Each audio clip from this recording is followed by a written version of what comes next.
राम राम भाई सब ने। आज पहली वीडियो बनाऊं और भाई जो यह स्टोरी है एक हॉरर स्टोरी है।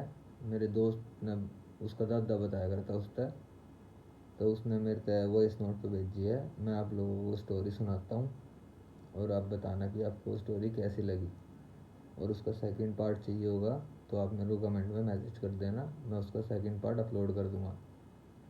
अब ज़्यादा टाइम वेस्ट ना करते हुए डायरेक्ट उस ऑडियो को सुनते हैं। और आप अपना जो भी है कमेंट में बताना आपको कैसी लगी। ये कहानी है पुरानी दिल्ली की गलियों के अंत में बनी एक विशाल हवेली की, जिसे लोग काला साया हवेली कहते थे। शापित हवेली। काला साया शहर की भीड़भाड़ से दूर उस सुनसान इलाके में वह हवेली ऐसे खड़ी थी जैसे कोई बूढ़ा राक्षस अपनी शिकार का इंतजार कर रहा हो।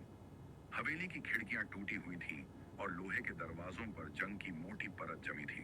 स्थानीय लोग कहते थे कि 100 साल पहले हवेली के मालिक ठाकुर विक्रम सिंह ने अपनी पूरी संपत्ति के लालच में अपने ही परिवार को बेसमेंट में जिंदा दफन कर दिया था।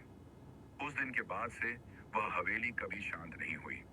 अमन और उसका साहस, अमन जो एक मशहूर पैरानॉर्मल इन्वेस्टर, अलौकिक घटनाओं का शोध करता था, उसने ठान लिया था कि वह इस हवेली का सच दुनिया के सामने लाएगा। वह अपने साथ केवल एक कैमरा, एक फ्लैशलाइट और एक ईएमएफ मीटर लेकर अंदर गया। जैसे ही उसने भारी लकड़ी का दरवाजा धकेला, अंदर की हवा में एक अजीब सी सड़ांध और ठंडी लहर महसूस हुई। उसके फ्लैशलाइट की रोशनी धूल भरी सीढ़ियों पर नाच रही थी। हवेली के अंदर का सन्नाटा इतना गहरा था कि उसे अपनी खुद की धड़कनें किसी नगाड़े की तरह सुनाई दे रही थी। पहली आहट पहली मंजिल पर पहुंचते ही अमन का ईएमएफ मीटर पागल की तरह चीखने लगा। मीटर की सुई लाल बत्ती पर जाकर अटक गई थी। अचानक ऊपर के कमरे से किसी के चलने की आवाज आई। ठप ठप ठप। अमन ने ऊपर देखा, वहां कोई नहीं था।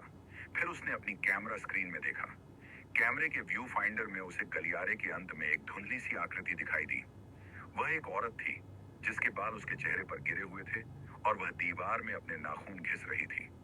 अमन के रोंगटे खड़े हो गए। उसने पीछे मुड़कर देखा, वहां कोई नहीं था, लेकिन ठंडी सांस उसके कान के पास महसूस हुई। बेसमेंट का रहस्य अमन को लगा कि असली ऊर्जा बेसमेंट से आ रही है। वह धीरे धीरे नीचे उतरने लगा। बेसमेंट का दरवाजा लोहे की भारी जंजीरों से बंधा था। जैसे ही उसने जंजीरें हटाई, दरवाजा अपने आप जोर से खुल गया। नीचे का नजारा भयावह था। जमीन पर पुराने कपड़े और हड्डियों के कुछ अवशेष बिखरे थे। हवा में एक भारीपन था, जैसे कोई उसे दबा रहा हो। अचानक बेसमेंट के कोने में अंधेरे से दो लाल आंखें चमकी। वे आंखें किसी इंसान की नहीं थीं।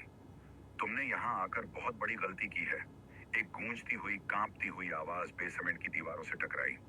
अंत अमन पीछे भागा, लेकिन सीढ़ियां गायब हो चुकी थीं।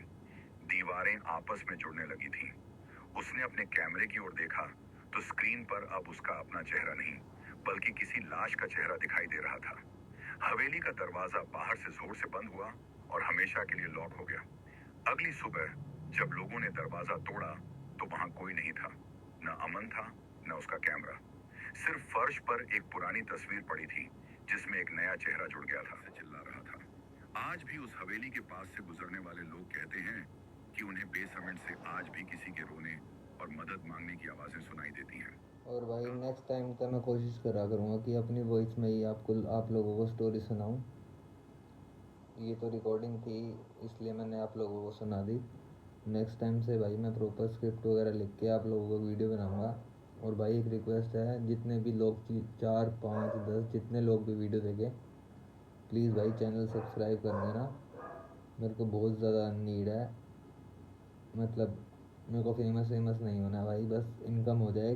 तो प्लीज़ चैनल को लाइक एंड सब्सक्राइब कर देना। मिलते हैं नेक्स्ट पार्ट में और नेक्स्ट वीडियो में। तब तक के लिए राम राम।